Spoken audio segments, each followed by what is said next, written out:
Әйел адамның жүктілік периоды уақытында артериал қан қысымы жоғарылайтын жағдайлар кездесуі мүмкін.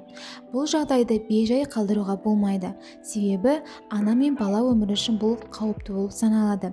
Егер 20 аптаға дейін артериал қан қысымы 140/90-нан жоғары болса, онда бұл созылмалы артериал гипертензия болып келеді. Егер 20 аптадан асқан кезде қан қысымы жоғарылайтын болса 140/90-нан, онда бұл жүктіліктің фонында дамыған гестационды артериалық гипертензия болып саналады. Егер осы жағдай асқынатын болса, преэклампсия, ары қарай асқынса эклампсияға дейін алып келуі мүмкін. Енді преэклампсия мен эклампсия не екендігін ажыратып алайық. Егер де артериал қан қысымының 140/90-нан жоғары болса, екіншіден әйел адам ісініп кететін болса, аяқтары және де мысалы носкиннің ізі, киімдерінің ізі басылып, аяқ қолдары ісінетін болса, және де мочасын тапсырған кезде 0,3 граммнан жоғары белок анықталса, яғни нәруз анықталса, яғни бұл протеинурия жағдай кездессе, яғни осы 3 симптом, яғни триада преэклампсия болып саналады. Ең басты 3 симптомы. Егер де бұл преэклампсияны біз асқындырып алатын болсақ, ол эклампсияға ұласады. Эклампсия кезінде әйел адамның судорога ұстап, яғни құрысып тұрысулары және де науқас бұл кезде өліп кету жағдайлары кездеседі. Ал енді преэклампсия кезінде науқаста қандай симптомдар болады? Артерия қан қысымы жоғарылаған кезде пациенттің, яғни жүкті әйелдің басы қатты ауыра бастайды. Және де әсіресе басының желке тұсы, және де көру қабілетінің бұзылысы, әсіресе көзінің айналасында тұман сияқты, көзінің айналасы жыпылықтап, көзі қарауыта бастайды.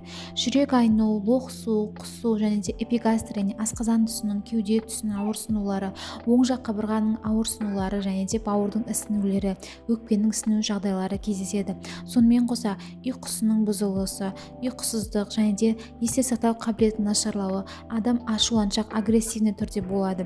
Сонымен қоса HELLP синдромы, ДВС және де плацентаның отслойка және плацентаның ажырауы байқалуы мүмкін. Тіпті бұндай кезде артерия қан қысымы 160-тан да тіпті жоғары болып кетеді, және де белоктың мөлшері жаңағы 0,3 граммнан жоғары болған белок 3 граммға тіпті 5 граммнан да артып кетеді, және де зәрінің азаюы, аллегориялық жағдайлар кездеседі. Негізінде бұл преэклампсиялық жағдайдың нақты себебі анықталмаған, бірақ оған алып келетін қауіп факторлары бар.